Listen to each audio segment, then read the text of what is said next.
প্রথম আল্লাহ সৃষ্টি করেছেন কি? আল্লাহর কথার কোনো গুয়া মাথা আমি কিছুই পাই না। এই যে একটা কথা বলছে, আওয়ালু মা খালাকুল্লাহে ইশক, প্রথম সৃষ্টি ইশক। আওয়ালু মা খালাকুল্লাহে মিন নূরি, প্রথম সৃষ্টি নূর। আওয়ালু মা খালাকুল্লাহে আরশ, প্রথম সৃষ্টি আমার আরশ। আওয়ালু মা খালাকুল্লাহে রূহ, প্রথম আল্লাহ সৃষ্টি করেছেন কি? কলম। রুফিআতিল আকলামু ওয়া জাফফাতিস সুহুফ, কলম উঠিয়ে নেওয়া হয়েছে আর যা লেখা হয়েছিল সব শুকিয়ে গিয়েছে। কারণ প্রথম আল্লাহ সৃষ্টি করেছেন কি? কলম। কলমকে আল্লাহ বলেছেন লিখো। আল্লাহ কি লিখবো? উকতুব মাকাদির আল খালক, মহাবিশ্বে যারা আসবে সবার কি হবে না হবে সব লিখো। তো লিখে ফেলছে, এখন যা হবার তাই হবে। তাহলে দেখেন, আকীদা সংক্রান্ত, ইসলামের বুনিয়াদী বিশ্বাস সংক্রান্ত চমৎকার কিছু লার্নিং, কিছু লেসন আল্লাহ রাসূল সাল্লাল্লাহু আলাইহি ওয়াসাল্লাম আব্দুল্লাহ ইবনে আব্বাসকে দিয়েছেন। এবং এটা ছিল one on one meeting, private learning session, আর কেউ ছিল না তখন। আব্দুল্লাহ ইবনে আব্বাস এটা শুনেছেন এবং আমাদের কাছে বর্ণনা করেছেন। আচ্ছা, এক সাহাবী এসে বলল, ইয়া রাসূলুল্লাহ মাতা সাআ, হে নবী কিয়ামত কখন হবে? রাসূল সাল্লাল্লাহু আলাইহি ওয়াসাল্লাম কখন হবে উত্তর না দিয়ে প্রশ্ন করলেন, ওয়া মাযা আ'দাততা লাহা, কিয়ামতের তোমার কি প্রিপারেশন আগে ওইটা বলো। কিয়ামত কবে হবে জানার জন্য এত ব্যতিব্যস্ত, আগে বলো হোয়াটস ইউর প্রিপারেশন ফর কিয়ামা, তোমার কি প্রস্তুতি। তাইলে আরেকটা প্রশ্ন, প্রশ্নের বিপরীতে উনি উত্তর না দিয়ে উনি আবার কি করলেন? সবাই বলুন তো, উনি আবার কি করলেন? উনি নিজে আবার প্রশ্ন করলেন। তুমি জিজ্ঞেস করলে কিয়ামত কবে, তুমি বলো কিয়ামতের প্রিপারেশন কি নিছো বলো। তো সে বলে যে লা শাই ইয়া রাসূলুল্লাহ, আমার কোনো প্রিপারেশন নাই, ইল্লা আন্নী উহিব্বুল্লাহ ওয়া রাসূলা, শুধু একটা জিনিসই আছে যে আমি আল্লাহ এবং আল্লাহর রাসূলকে ভালোবাসি। রাসূল সাল্লাল্লাহু আলাইহি ওয়াসাল্লাম বললেন, আনতা মা মান আহবাবতা, তুমি যাদেরকে ভালোবাসো তাদের সাথেই জান্নাতে থাকবে। আল্লাহ আল্লাহ রাসূলকে ভালোবাসো, তাদের সাথে তুমি কই থাকবে? জান্নাতে থাকবে। তাহলে প্রশ্নের পিঠে প্রশ্ন ছুড়ে দেওয়া। এরপর একই প্রশ্নের জবাবে ভিন্ন ভিন্ন জনকে ভিন্ন ভিন্ন উত্তর দিয়েছেন রাসূল সাল্লাল্লাহু আলাইহি ওয়াসাল্লাম। এটাকে এডুকেশনের ভাষায় বলে পার্সোনালাইজেশন। কি বলে? মানে যার যেটা লাগবে। শিক্ষক ভালো বুঝে, কয়েকটা ক্লাস নিলে উনি বুঝে ফেলে যে কার রিসিভিং ক্যাপাসিটি কতদূর, কার কোনটাতে ঘাটতি, কার কোনটাতে সমস্যা। একজন আদর্শ শিক্ষক, একজন চৌকস শিক্ষক, তিনি খুব সহজে এটা ধরে ফেলেন। তো রাসূল সাল্লাল্লাহু আলাইহি ওয়াসাল্লাম he was a very good observer, তিনি বুঝে ফেলতেন যে কার কোনটায় ঘাটতি। ফলে একই প্রশ্নের উত্তর উনি এক একজনকে এক একভাবে দিতেন। কেন? Based on the need of the addressee, যার যেটা দরকার ওইটার উপর গুরুত্ব আরোপ করে, যার যেটাতে ঘাটতি আছে সেটাতে গুরুত্ব আরোপ করে তিনি এক একজনকে কি করতেন? এক এক রকম উত্তর। অনেক সাহাবারা এরকম প্রশ্ন করেছেন যে আইয়ুল আ'মালি আফদাল ইয়া রাসূলুল্লাহ, সবচেয়ে শ্রেষ্ঠ আমল কোনটা? তিনি এক একজনকে এক একটা বলেছেন। কখনো বলেছেন যে আল্লাহর উপর ঈমান আনা, আল ঈমানু বিল্লাহি ওয়াহদা। কাউকে বলেছেন যে আল জিহাদ ফি সাবিলিল্লাহ, কাউকে বলেছেন আস-সালাতু ফি ওয়াক্তিহা, অন টাইমে সালাত পড়া। তার মানে যার যেটাতে ঘাটতি ছিল। কাউকে বলেছেন বিররুল ওয়ালিদাইন, কারণ তিনি দেখেছেন তার সাথে তার মা বাবার সম্পর্কে একটু ঘাটতি আছে, তারা এটা বলি। কারণ সবগুলোই ভালো কাজ, সবগুলোই কি ভালো কাজ। তাহলে যার যেটাতে ঘাটতি আছে সেটাতে গুরুত্ব আরোপ করে, এটা রাসূল সাল্লাল্লাহু আলাইহি ওয়াসাল্লাম করেছেন। মাঝে মাঝে রাসূল সাল্লাল্লাহু আলাইহি ওয়াসাল্লাম সাহাবীদেরকে মানে শিক্ষার্থীদেরকে উত্তর জানার জন্য ব্যাপকভাবে আগ্রহী করে তুলতেন। হ্যাঁ, এটা আরবিতে বলে তাশওয়ীকুস সামিঈন ইলা মা'রিফাতিল জাওয়াব, উত্তর শোনানোর জন্য আগ্রহী করে তোলা।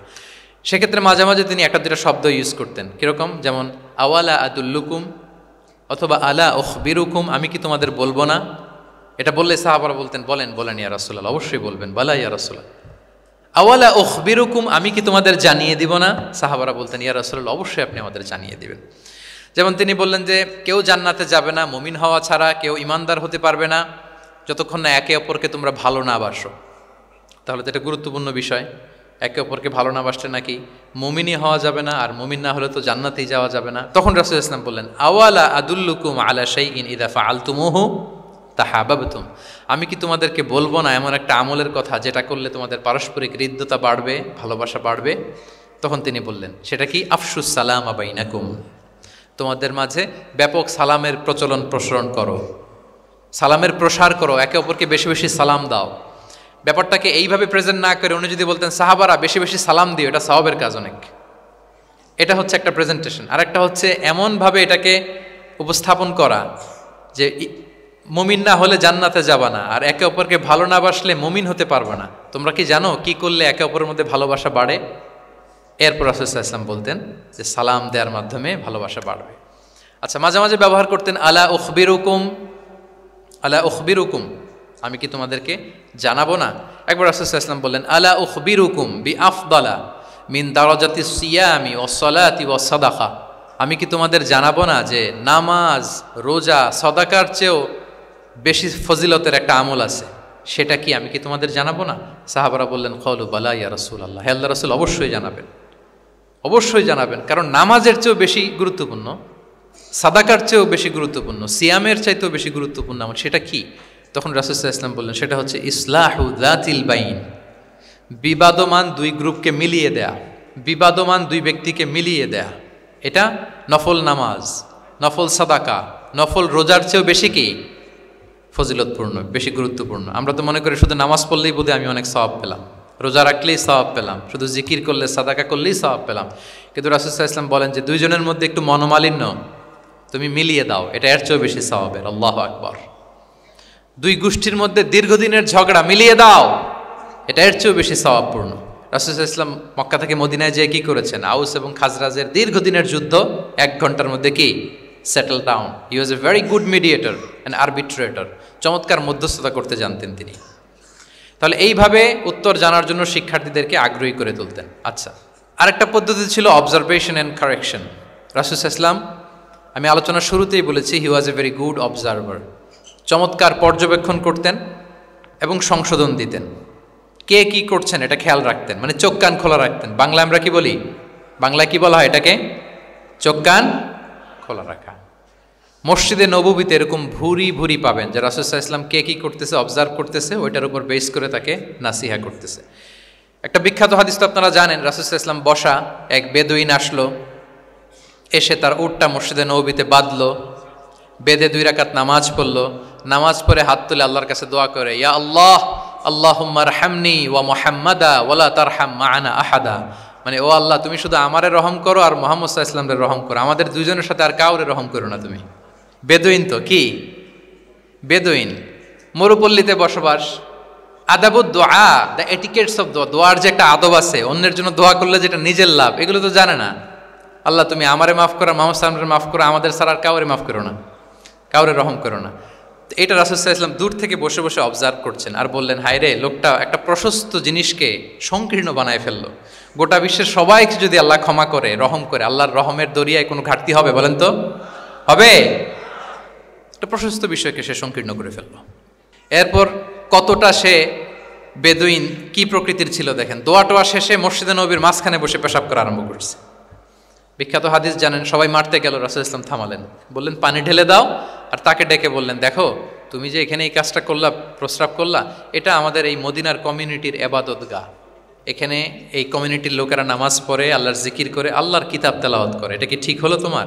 সে তো লজ্জায় অনুতপ্ত হয়ে কাচুমাচু। তাহলে এই যে অবজারভেশন করতেন এবং কারেকশন করতেন। আবার একদিন মসজিদে নববীতে বসা এক সাহাবী এসে নামাজ পড়লেন, নামাজ রাসূল সাল্লাল্লাহু আলাইহি ওয়াসাল্লাম দূর থেকে দেখতেছেন লোকটা কি করে, নামাজ পড়লো 2 রাকাত, পরে এসে নবীকে সালাম দিল। রাসূল সাল্লাল্লাহু আলাইহি ওয়াসাল্লাম সালামের উত্তর দিয়ে বললেন, ইরজি' ফাসাল্লি ফাইন্নাকা লাম তুসাল্লি, যাও আবার পড়ো, কারণ তুমি নামাজ পড়ো নাই, মানে নামাজটা ঠিক মতো হয় নাই, ইউ ডিডন্ট অফার ইউর সালাহ in a correct way, proper manner. ওই সাহাবী যে আবার 2 রাকাত পরে আসলেন, রাসূল সাল্লাল্লাহু আলাইহি ওয়াসাল্লাম একই কথা বললেন, ইরজি' সাল্লি ফাইন্নাকা লাম তুসাল্লি, হয়নি নামাজ, আবার পড়ো। আবার পরে আসলেন, আবারও একই কথা। এখন 3 বার পড়ার পরেও যখন হয় না, বেচারা ভাবলেন আবার যে বললে তো একই হবে, আমি তো এটাই জানি।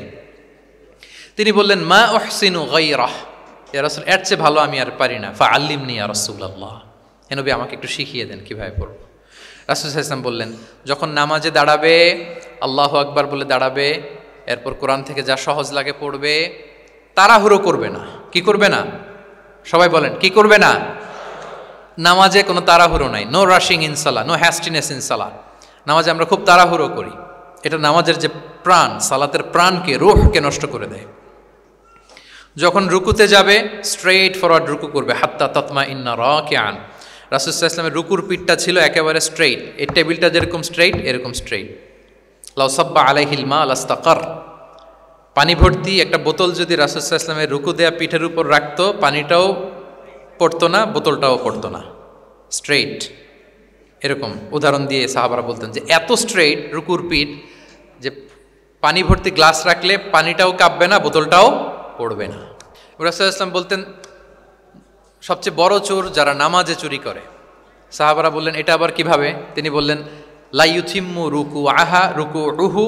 রুকুআহু ওয়া সুজুদাহ, তারা নামাজের চোর যারা রুকু সেজদা ঠিক মতো করে না। তো বললেন যে রুকু থেকে আবার স্ট্রেট হয়ে দাঁড়াবে, যখন সিজদায় যাবে ইতমিনানের সাথে, উইথ রিল্যাক্সেশন। নামাজের মধ্যে কি থাকবে? রিল্যাক্সেশন থাকবে। কি থাকবে বলেন? হ্যাঁ, রিল্যাক্সেশন থাকবে। যখন বললেন যে এই এক রাকাত যেমনি তোমাকে শিখালাম, সব নামাজ তুমি এইভাবে পড়বা, উইথ রিল্যাক্সেশন, নো রাশিং, তখন সাহাবী শিখে গেলেন। তাহলে এই যে অবজারভেশন অ্যান্ড কারেকশন, দেখতেন হোয়াটস গোয়িং অন অ্যারাউন্ড, কি হচ্ছে, ভুল হলেই শুধরে দিতেন।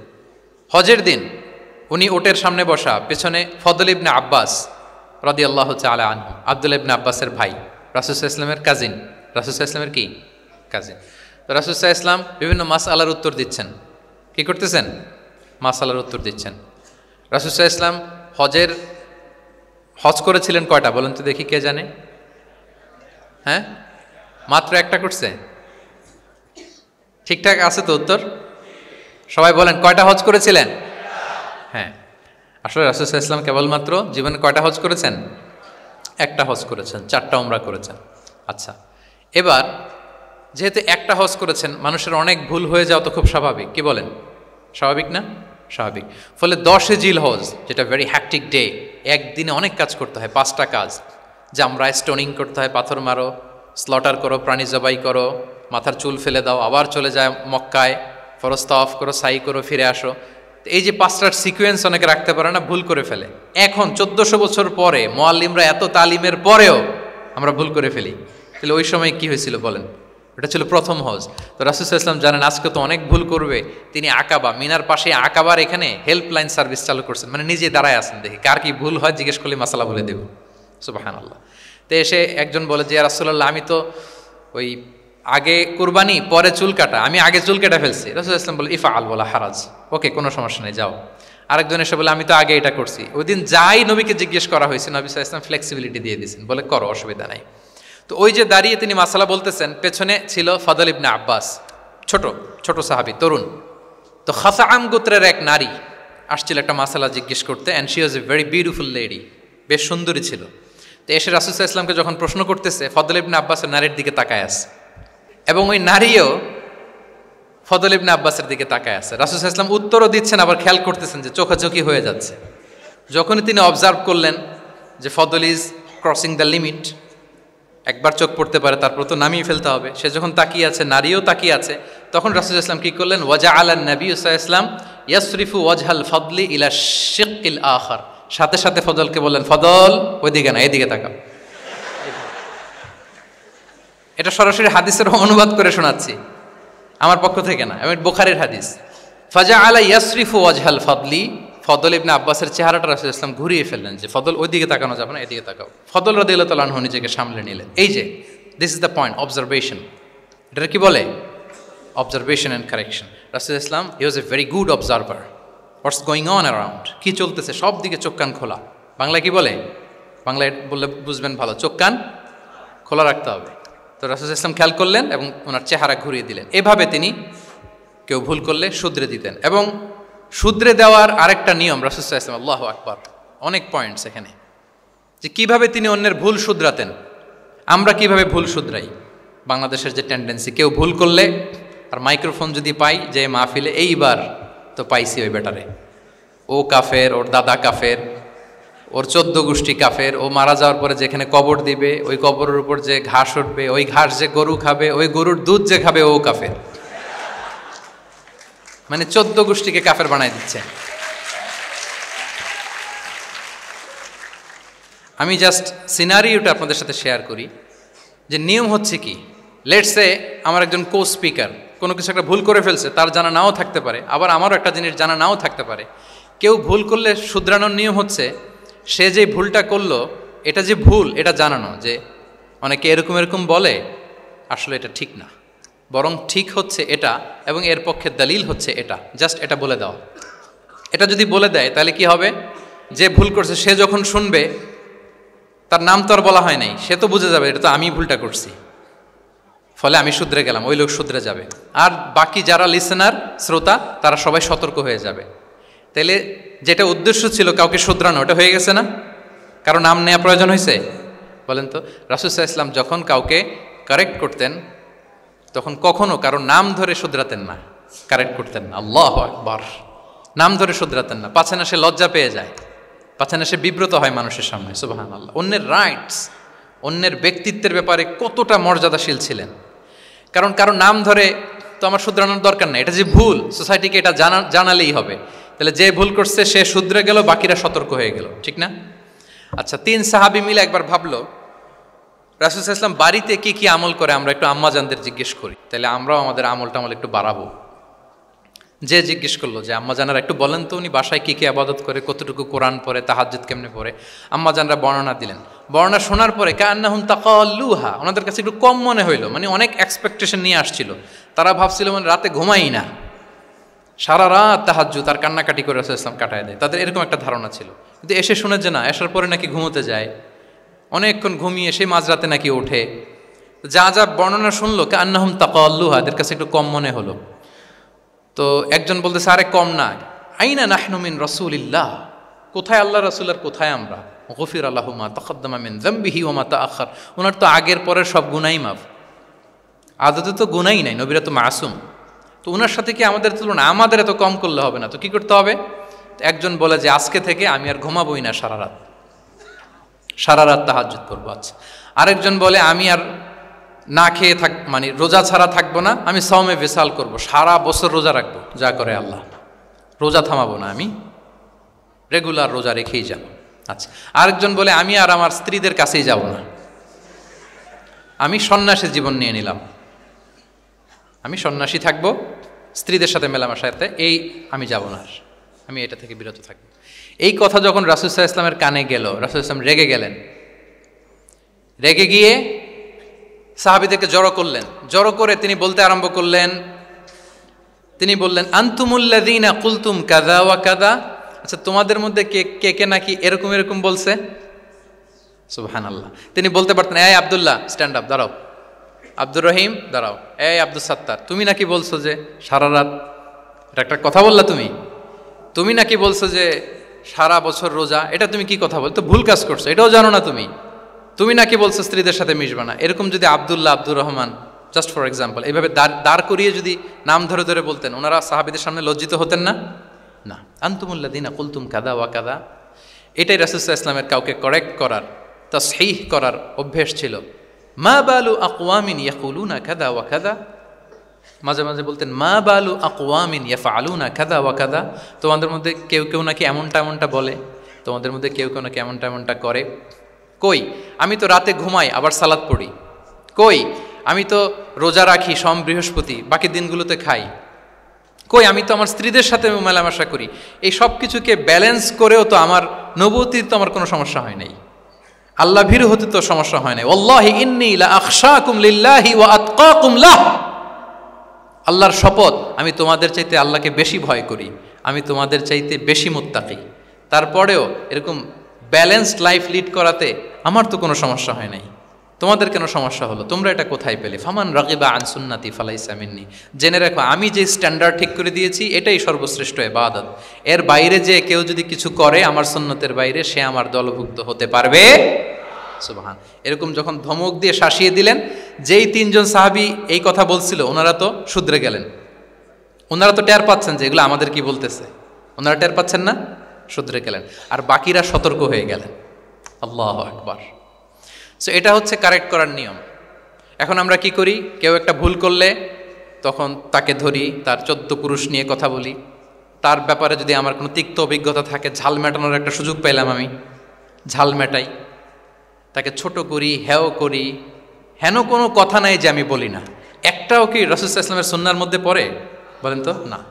তাহলে মন গড়া পদ্ধতিতে আমরা কাউকে সংশোধন করতে চাচ্ছি না, আর এইভাবে করলে সংশোধন হবেও না। সে মানবিক কারণেই তার ইগোইস্টিক প্রবলেম চলে আসবে যে সে আমাকে ছোট করলো, আমার নাম ধরে সে এত মানুষের সামনে অপমান করলো, সে হয়তো শুধরানোর যে রাস্তাটা ছিল ওইটাও বন্ধ হয়ে গেল, ঠিক কিনা বলেন? তাহলে রাসূল সাল্লাল্লাহু আলাইহি ওয়াসাল্লাম এভাবে শুধরাতেন। আর তামিম ফি তাসওয়িবিল আখতা, কারো ভুল শুধরাতে গেলে ইন জেনারেলি শুধরাতেন, যাদের শুধরানোর তারা শুধরে যেত, বাকিরা সতর্ক হয়ে যেত। আচ্ছা, আরেকটা পদ্ধতি ছিল ক্লিয়ার মিসকনসেপশন, কারো মিসকনসেপশন থাকলে রাসূল সাল্লাল্লাহু আলাইহি ওয়াসাল্লাম এটা ক্লিয়ার করে দিতেন। এক সাহাবী মনে করতেন ভালো জামা পরলে বুঝি অহংকার হয়। তিনি খুব সুন্দর ছিলেন দেখতে, খুব ভালো পোশাক পরিচ্ছদ পরতে পছন্দ করতেন। তিনি একবার বললেন, ইয়া রাসূলুল্লাহ, ভালো পোশাক পরলে কি অহংকার হয়? রাসূল সাল্লাল্লাহু আলাইহি ওয়াসাল্লাম বললেন, না।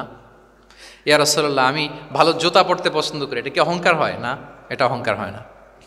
আমি মানুষকে খুব খাওয়াতে পছন্দ করি এবং আমি চাই আমার চেয়ে যেন কেউ এটা এই কাজে আগাতে না পারে, আমিই খাওয়াবো, এটা কি অহংকার? রাসূল সাল্লাল্লাহু আলাইহি ওয়াসাল্লাম বললেন, না, এটা অহংকার না। অহংকার হচ্ছে আল কিবরু বাতারুল হাক্কি ওয়া গামতুন নাস। অহংকার হচ্ছে সত্যকে প্রত্যাখ্যান করা আর মানুষকে তুচ্ছ-তাচ্ছিল্য করা। সুবহানাল্লাহ। তাহলে এই যে মিসকনসেপশন, সে ভাবছে ভালো পোশাক পরলে এটা অহংকার হয়ে যায়, ভালো জামা পরলে অহংকার হয়ে যায়, এগুলো তো অহংকার হয় না, বরং অহংকার হয় সত্যকে প্রত্যাখ্যান করলে আর মানুষকে তুচ্ছ-তাচ্ছিল্য করলে। তাহলে এই জাতীয় মিসকনসেপশন ইন দ্য সোসাইটি, এটাকে তিনি ক্লিয়ার করে দিতেন। আচ্ছা, রাসূল সাল্লাল্লাহু আলাইহি ওয়াসাল্লাম প্র্যাকটিক্যালি শেখানোর চেষ্টা করতেন, যেটাকে প্রায়োগিক শিক্ষা, ব্যবহারিক শিক্ষা। অজু করে দেখাতেন, এইভাবে অজু করতে হয়।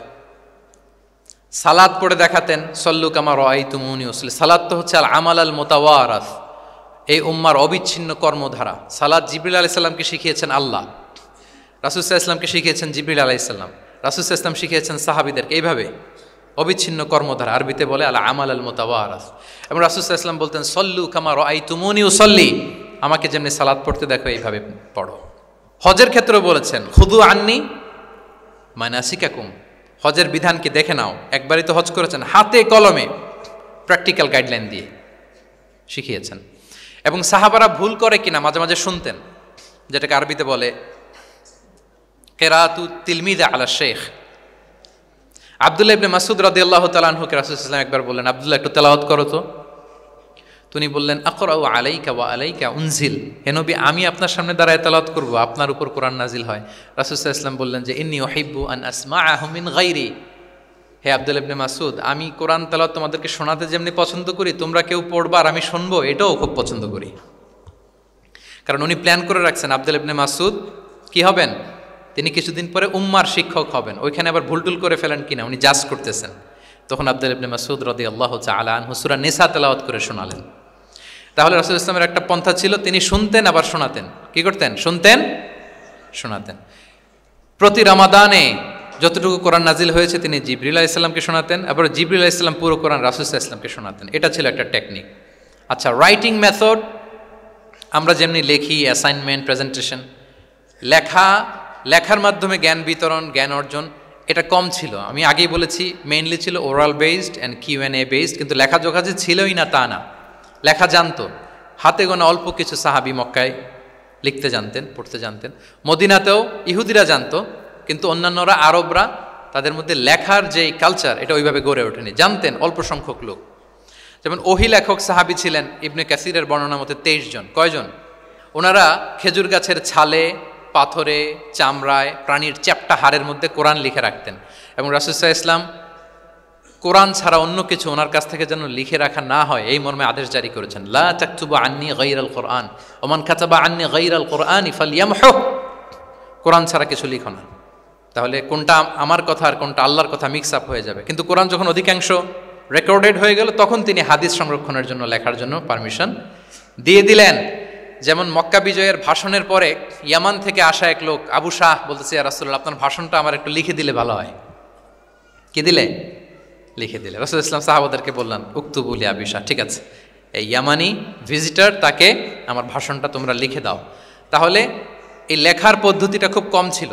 রাসূল ইসলাম নিজে লিখতেন না, কাতেবে ওয়াহিদের দিয়ে লেখাতেন, কোরআন লেখাতেন। 7ম হিজরিতে যখন সুপার পাওয়ারদেরকে চিঠি লিখিয়েছিলেন, কাতেবে ওয়াহিদেরকে দিয়ে চিঠি লিখিয়েছেন, এটা রাসূল ইসলাম করতেন। আচ্ছা, সফট স্কিল ডেভেলপমেন্টের ব্যাপারে রাসূল ইসলাম উদ্বুদ্ধ করেছেন। লার্নিং ফরেন ল্যাঙ্গুয়েজ, যেটা কমিউনিকেশন স্কিল, ভাষা জানা, এটা খুব জরুরি। আরবি, ইংরেজি, বাংলা, 3টা ভাষা জানেন কে কে? দেখি ছাত্রদের মধ্যে। প্যারালাল, লাইক নেটিভ আর নেয়ার নেটিভ, 5-7 জন আছে না? ল্যাঙ্গুয়েজ আরো ভালো জানতে হবে। আরবিতে একেবারে ফ্লুয়েন্ট হইতে হবে, ইংরেজিতে ফ্লুয়েন্ট হইতে হবে। এই 2টা ল্যাঙ্গুয়েজ যদি আপনার হাতে থাকে, you can win the world for sure, I am telling you. গোটা বিশ্ব আপনি জয় করে ফেলতে পারবেন।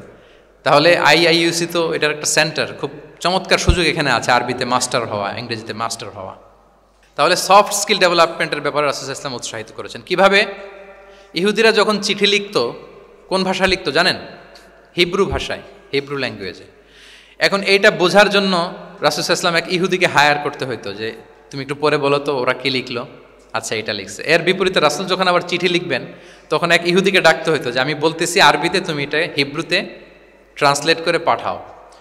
তো যেহেতু ইহুদিরা বিশ্বাসঘাতকতার অনেকগুলো ইনসিডেন্ট আছে, ট্রেচারি, বিট্রেয়াল ইনসিডেন্ট অনেকগুলো আছে, রাসূল সাল্লাল্লাহু আলাইহি ওয়াসাল্লাম বললেন আমি ইহুদিদেরকে বিশ্বাস করতে পারি না, কারণ একজনটা নিয়ে আসলাম, চিঠি একটা লিখছে একটা, সে অর্থ শোনাইলো আরেকটা, আমি বললাম লিখতে একটা, সে বিশ্বাসঘাতকতা করে লিখে দিল আরেকটা, তাহলে ঝামেলা হয়ে যাবে না? রাসূল সাল্লাল্লাহু আলাইহি ওয়াসাল্লাম তিনি যায়েদ ইবনে সাবিত রাদিয়াল্লাহু তাআলা আনহুকে বললেন যে তুমি এই হিব্রু ল্যাঙ্গুয়েজ শিখবা, শিখে আমার পক্ষ থেকে অন বিহাফ অফ মি তুমি জুইশদেরকে চিঠি লিখবা, ওদের চিঠি আসলে তুমি আমারে পড়ে শোনাবা। ইন্নী লা আমানু আলা ইয়াহুদ ফি কিতাবি, আমি ইহুদিদেরকে বিশ্বাস করি না। রাসূল সাল্লাল্লাহু আলাইহি ওয়াসাল্লাম যখন ওনাকে অ্যাসাইন করলেন এবং দোয়া করলেন, রাসূল সাল্লাল্লাহু আলাইহি ওয়াসাল্লামের দোয়ার বরকতে উনি বলেন যে 15 দিন যেতে না যেতে I became master in Hebrew within 15 days, 15 দিন যেতে না যেতে আমি হিব্রু ভাষায় পণ্ডিত হয়ে গেলাম। এরপর থেকে যত চিঠি ইহুদিদের কাছে লেখা প্রয়োজন হতো আমি যায়েদ ইবনে সাবিত লিখে দিতাম, এবং হিব্রুতে চিঠি আসলে আমি অনুবাদ করে দিতাম। তাহলে দেখেন রাসূল সাল্লাল্লাহু আলাইহি ওয়াসাল্লাম কিন্তু এই কমিউনিকেশন স্কিল ডেভেলপমেন্ট করার জন্য, যেটাকে সফট স্কিল আমরা বলি, ইন্সপায়ার করেছেন না? তাহলে ল্যাঙ্গুয়েজ শিখবেন আপনারা, কি বলেন? শুধু আরবি ইংরেজি না, পারলে জাপানিজও শিখেন, চাইনিজও শিখেন, অনেক কাজে লাগবে। অ্যাটলিস্ট অ্যারাবিক অ্যান্ড ইংলিশ, ইনশাল্লাহ বলেন। সবাই বলেন নাই? মাশাআল্লাহ তাবারাকাল্লাহ। রিজনিং, মারিফাতুল ইল্লাহ, শুধু একটা লিগ্যাল অপিনিয়ন জানিয়ে রাসূল সাল্লাল্লাহু আলাইহি ওয়াসাল্লাম ক্ষান্ত হতেন না, কেন এটা হালাল কেন হারাম, রিজনিং শিখিয়েছেন তিনি। এটা দীর্ঘ আলোচনা, ফিকহের আলোচনা, ওইদিকে যাব না, জাস্ট বলে রাখলাম পয়েন্টগুলো। ইমোশনাল ইন্টেলিজেন্স তিনি ইউজ করেছেন শিক্ষাদানের ক্ষেত্রে, অর্থাৎ আবেগ অনুভূতিকে নাড়িয়ে দিয়ে ছাত্রকে ইমোশনাল বানিয়ে তারপরে মেসেজ দেয়া। সুবহানাল্লাহি ওয়া বিহামদিহি। এক যুবক এসে বললেন ইয়া রাসূলুল্লাহ ইদান লি বিজিনা, হে নবী আপনি আমাকে জিনার অনুমতি দিন, জিনার অনুমতি দিন। ফা আকবালাল কওমু আলাইহি ফাজাজারুহু মাহমাহ, সাহাবারা ধমকাতে লাগলাই, বেয়াদব, লজ্জা শরমের মাথা খেয়ে কি বলো এগুলো তুমি নবীর সামনে, জিনার অনুমতি দাও। ওয়ালা তাকরাবুজ জিনা, আল্লাহ বলেন জিনার কাছেও যেও না, ব্যভিচারের কাছেও যেও না, তুমি নবীর সামনে এসে এই পাপের অনুমতি চাও? রাসূল সাল্লাল্লাহু আলাইহি ওয়াসাল্লাম কিছু বললেন না।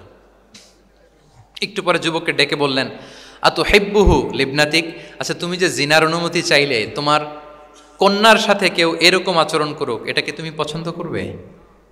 সে বলল লা ইয়া রাসূলুল্লাহ, কেউই পছন্দ করবে না এটা। আচ্ছা আতুহিব্বুহু লি উম্মিক, তোমার মায়ের সাথে কেউ অপকর্ম করবে, এটা তুমি পছন্দ করবে? লা ইয়া রাসূলুল্লাহ না। আতুহিব্বুহু লি উখতিক, তোমার বোনের সাথে কেউ এই কাজ করবে, তুমি পছন্দ করবে? সে বলে না।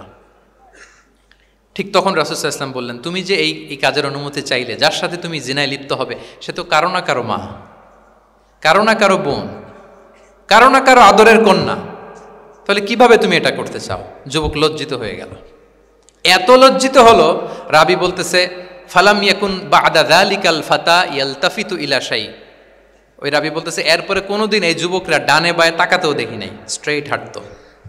সুবহানাল্লাহ। রাসূল ইসলাম দোয়া করেছিলেন তার জন্য, আল্লাহুম্মা গফির যামবাহ ওয়া তাহহির কলবাহ ওয়া হাসসিন ফারজাহ, আল্লাহ তুমি তার গুনাহ মোচন করো, পাপ মোচন করো, আল্লাহ তুমি তার অন্তরকে পরিশুদ্ধ করো, আল্লাহ তুমি তার চরিত্রকে নিষ্কলুষ করে দাও। নবীর দোয়ার বরকতে চিরজীবনের জন্য নিষ্কলুষ পবিত্র তিনি হয়ে গেছেন। তাহলে দেখেন তাকে অন্যভাবে বুঝাইলে হয়তো কাজ হইতো না, যখন তার নিজের উপর দিয়ে বোঝানো হলো তোমার বোনের সাথে যদি হয়, তোমার মেয়ের সাথে যদি কেউ এটা করে তুমি মেনে নিতে পারবা? এটাকে বলে ইমোশনাল ইন্টেলিজেন্সকে কাজে লাগিয়ে মানুষের আবেগ অনুভূতিকে নাড়িয়ে দিয়ে teaching by touching the heart, teaching by touching the emotions, মানুষের ইমোশনে টাচ করে যখন আপনি শিখাবেন, ওই শিক্ষা সে জীবনেও ভুলবে, ওই যে শুদ্ধাচার আসবে, ওই যে আত্মশুদ্ধি হবে, ওইটার মতো আত্মশুদ্ধি আর কেউ করতে পারবে না। সম্মানিত সুধী, চাইল্ড এডুকেশন, বাচ্চাদেরকে কিভাবে শিখাতেন এটা 1 মিনিটে বলে শেষ করে দেব। চাইল্ড তারবিয়া, ছোটদেরকে নানাভাবে রাসূল সাল্লাল্লাহু আলাইহি ওয়াসাল্লাম শিখিয়েছেন। ওমর ইবনে আবি সালামা তিনি বলেন একবার রাসূল সাল্লাল্লাহু আলাইহি ওয়াসাল্লামের কোলে বসে, ছোটবেলায় কোলে বসার সৌভাগ্য আমার হয়েছিল এবং আমাদেরকে খাবার দেয়া হলো, তো তিনি ছোট মানুষ, একবার এদিক থেকে খায় ওদিক থেকে খায়। রাসূল সাল্লাল্লাহু আলাইহি ওয়াসাল্লাম বললেন ইয়া গোলাম, হে শিশু, সাম্মিল্লাহ, বিসমিল্লাহ বলো, ওকুল বিয়ামিনিক, বা হাতে না ডান হাতে খাও। দেখেন ছোটদেরকে কিভাবে শেখাতেন, তারবিয়া, চাইল্ড তারবিয়া। ওয়াকুল মিম্মা ইয়ালিক, তোমার সামনে যেটা আছে ওইটা খাও। এদিক থেকে ওদিক থেকে, চারদিক থেকে নিও না। রাবি বলেন যে ফামা ঝালা চিলকা তু'মাতু বাদু, উনি বলতেছেন এরপর থেকে আজীবন আমার খাওয়ার স্টাইল এটাই হয়ে গেছে। নবীর ওই কথা আমার কানে ঘন্টার মতো বাজে। খাওয়া শুরু করলেই আগে আমি বিসমিল্লাহ বলি, ডান হাত দিয়ে নেই, আর আমার সামনে যেটা আছে ওইটা থেকে খাওয়া শুরু করি। দেখেন চাইল্ড তারিফে কীভাবে করতেন। তাহলে এটিকেটস অফ হ্যাভিং ফুড কীভাবে খাবে রাসূল ইসলাম শিখালেন। আপনারা জানেন যে হাশিমি খানদান মানে বনু হাশিমদের জন্য জাকাতের সম্পদ খাওয়া, রাসূল ইসলামের বংশের জন্য জাকাতের সম্পদ খাওয়া হারাম। তো একবার জাকাতের সাদাকার খেজুর ছিল স্তূপ করা, রাসূল ইসলামের নাতি হাসান রাদিয়াল্লাহু তাআলা আনহু ছোট্ট মানুষ এসেই ওই খেজুর নিয়ে খেতে আরম্ভ করলেন। দূর থেকে রাসূল ইসলাম দেখে বললেন কেখ কেখ এরমি বিহা। কেখ কেখ মানে আমরা বাংলা যেটাকে ওয়াক্থু, ওয়াক্থু মানে থু মেরে ফেলে দাও। এটা বলে তিনি হাসান রাদিয়াল্লাহু তাআলা আনহুর মুখ থেকে খেজুরটা বের করলেন আর বললেন আলা তা'লাম আন্না লা নাকুলু সাদাকা, মানে নানা ভাই, আদরের নানা ভাই, তুমি কি জানো না আমরা সাদাকার সম্পদ খেতে পারি না, তাড়াতাড়ি ফেলে দাও। মুখ থেকে টেনে যে খেজুরটা নিয়েছিলেন হাসান রাদিয়াল্লাহু তাআলা আনহু সেটাকে রাসূল সাল্লাল্লাহু আলাইহি ওয়াসাল্লাম বের করে দিলেন। তাহলে এখানে কনসেপ্ট অফ হালাল এন্ড হারাম ছোটবেলা থেকেই নানা ভাইকে উনি ক্লিয়ার করে দিচ্ছেন। আব্দুল্লাহ ইবনে আব্বাস রাদিয়াল্লাহু তাআলা আনহু রাসূল সাল্লাল্লাহু আলাইহি ওয়াসাল্লামের কি ছিলেন সম্পর্কে বলেন, কি ছিল? সবাই বলেন আওয়াজ করে। কাজিন, চাচাতো ভাই। আরেকটা সম্পর্ক ছিল রাসূল সাল্লাল্লাহু আলাইহি ওয়াসাল্লাম ওনার আর কি হইতো? খালু মাইমুনা বিনতুল হারিস রাদিয়াল্লাহু তাআলা আনহা, তিনি ছিলেন আব্দুল্লাহ ইবনে আব্বাসের খালা। আর যেহেতু রাসূল ইসলাম বিয়ে করেছিলেন ফলে রাসূল ইসলাম ওনার সম্পর্কের আরেক সম্পর্কে কি হয়? খালু। তো উনি খুব ছোট ছিলেন, এত ছোট যে রাসূল ইসলাম যখন ইন্তেকাল করেন তখন ওনার বয়স ছিল 13। আব্দুল্লাহ ইবনে আব্বাসের বয়স তখন কত? 13। তো ফলে ছোট মানুষ প্রায় খালার বাসায় রাতে থাকতো এবং রাসূল ইসলামের আশেপাশে ঘুমাতো। একবার রাসূল ইসলাম ওয়াশরুম করতে গেলেন দূরে, এবং রাসূল ইসলামের অভ্যেস ছিল ওয়াশরুম সেরে এসেই অজু করতেন। তো উনি এসে দেখে ওনার অজুর পাত্রে কে যেন পানি রেখে দিছে। জিজ্ঞেস করলেন কে রেখেছে? বলা হলো যে আব্দুল্লাহ ইবনে আব্বাস রেখেছে। রাসূল ইসলাম এত খুশি হলেন যে এখন যে আমার এটা দরকার, ছোট্ট আব্দুল্লাহ এটা বুঝে ফেললো। উনি ওনাকে জড়িয়ে ধরে একটা দোয়া করলেন, আল্লাহুম্মা আল্লিমহুল কিতাব, আল্লাহুম্মা ফাক্কিহু ফিদ্দীন ওয়া আল্লিমহুত তা'বিল। আল্লাহ আপনি আব্বাসকে কিতাবের জ্ঞান শিক্ষা দেন। এবং এই দোয়ার বরকতে উনি রাইসুল মুফাসসিরিন হয়েছেন। এই পৃথিবীতে যত মুফাসসির আসবে সব মুফাসসিরদের সম্রাট হচ্ছে আব্দুল্লাহ ইবনে আব্বাস রাদিয়াল্লাহু তাআলা। আচ্ছা, উনি কি শিখাতেন, কিভাবে শিখাতেন? তাহাজ্জুদের সময় রাসূল ইসলাম নামাজে দাঁড়ালেন, আব্দুল্লাহ ইবনে আব্বাস এসে রাসূল ইসলামের বাম দিকে দাঁড়ালেন। ছোট মানুষ ভাবছে আমিও যে নামাজ পড়ি। আচ্ছা বলেন তো, যদি দুইজন হয় নামাজে, একজন ইমাম আরেকজন মুসল্লি, মুসল্লি ইমামের কোন দিকে দাঁড়াবে? কিন্তু আব্দুল্লাহ ইবনে আব্বাস দাঁড়াইছে কোন দিকে? বাম দিকে, কারণ উনি ব্যাপারটা জানেন না। তখন রাসূল ইসলাম কি করলেন? হাত দিয়ে টেনে পিছন দিয়ে এনে ডান দিকে নিয়ে আসলেন। তাহলে রুলিংস অফ সালাতের সুন্নাহ কি, কিভাবে দাঁড়াতে হবে, এটা তিনি শিখালেন ছোট্ট আব্বাসকে, আব্দুল্লাহ ইবনে আব্বাসকে। এরকম অসংখ্য হাদিস আপনি সিরাতের পরতে পরতে, হাদিসের পরতে পরতে পাবেন, যে বাচ্চাদেরকে, শুধু যে যুবকদেরকে, তরুণদেরকে রাসূল সাল্লাল্লাহু আলাইহি ওয়াসাল্লাম শিখিয়েছেন এমনটা না, বরং শিশুদেরকেও শিখিয়েছেন।